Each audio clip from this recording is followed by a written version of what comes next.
Welcome back to Sanders Aquatics. That's right. So tonight we're going to go through, and you guys, we've had one of our subscribers go through and ask us to do a video about breeding shrimp.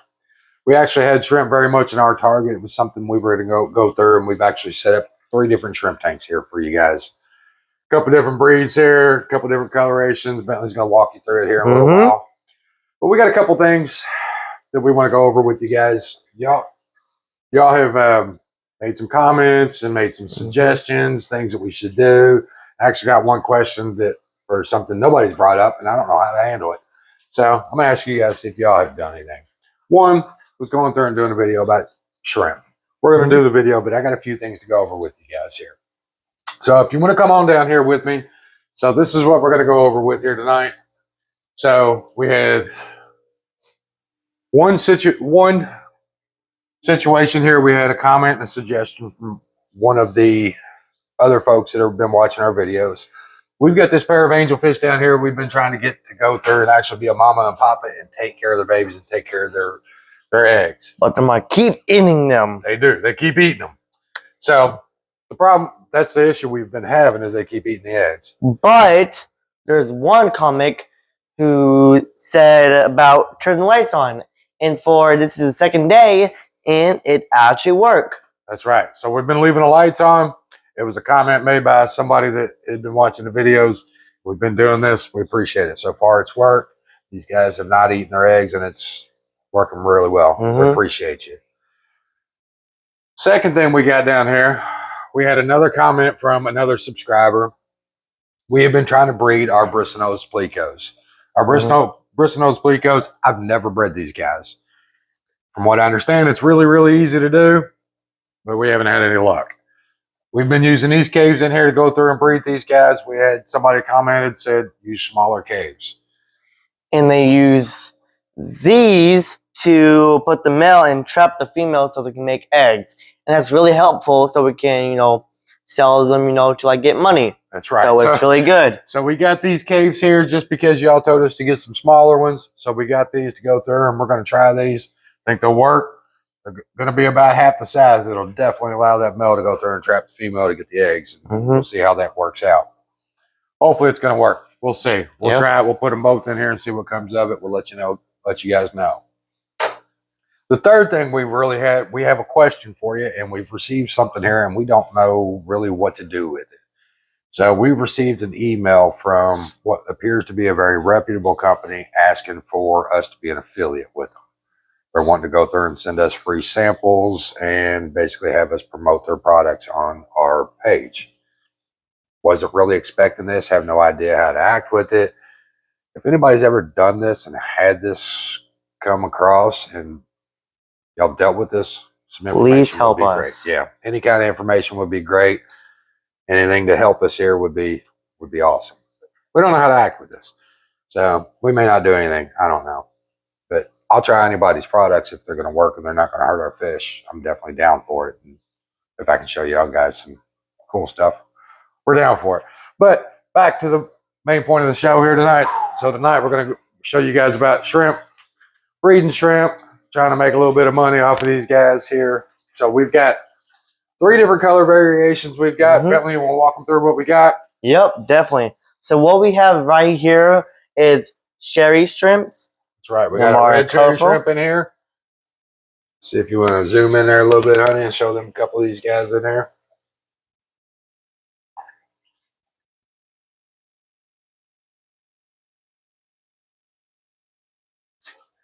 Next tank we got Blue Dreams. Them are so colorful, and you can see one right now. All right, so we got our Blue Dreams in here. We just got these guys today. You can't buy them on eBay anymore because they banned it on eBay. Buttholes. It'd be all right, though. And our last tank here is Red Really. That's right. We got a whole bunch of them schooled up over there in the corner over there.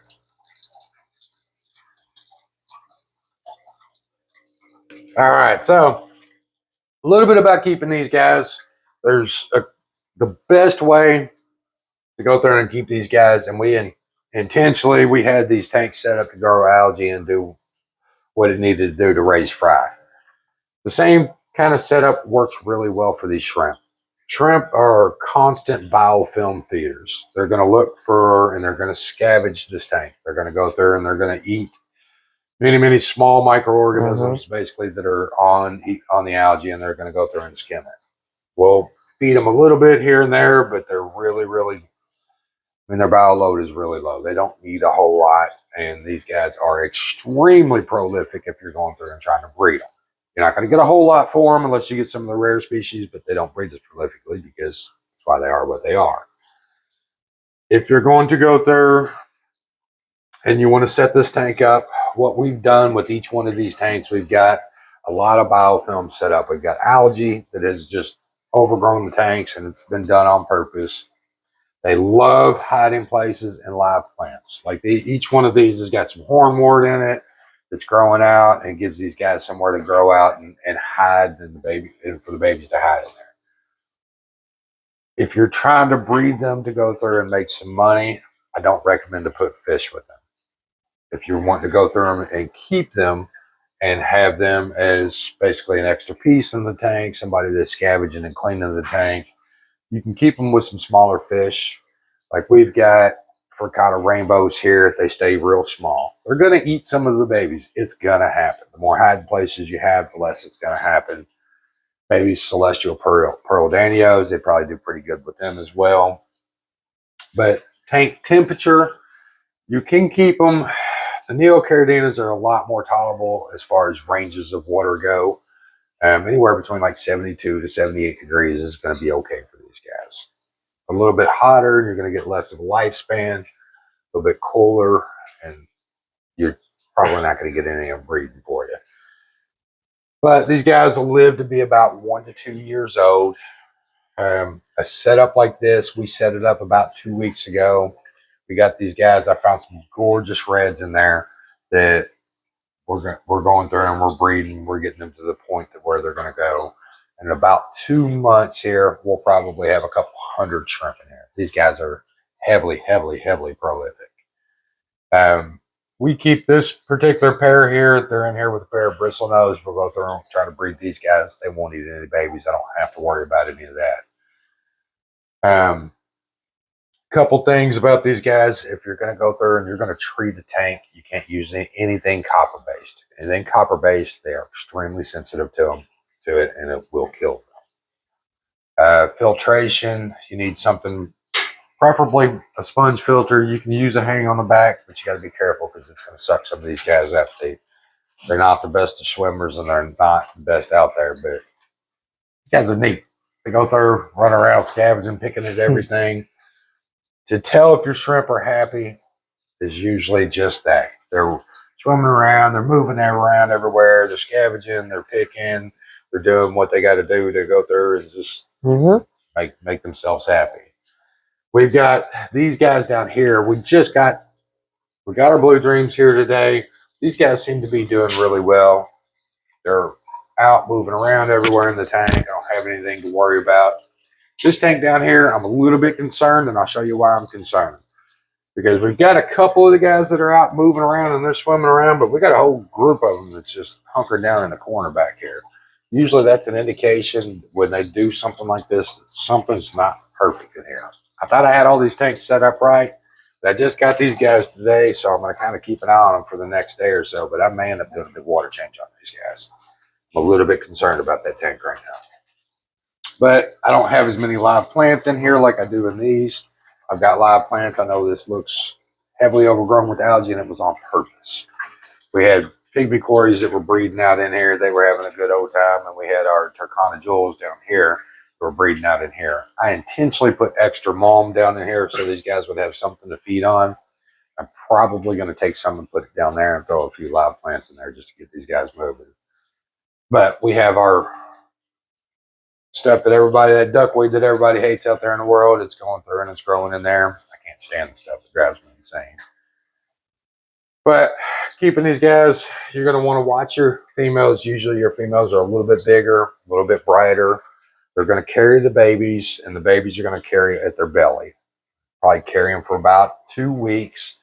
You'll see little yellow balls basically up underneath their guts, and they're going to hold on to them for a little while. And when they drop them, you're not going to see them. They're going to be microscopic, but they are going to be basically small shrimp. When they drop them, it's kind of like breeding guppies. You're going to get a small version of mama and papa.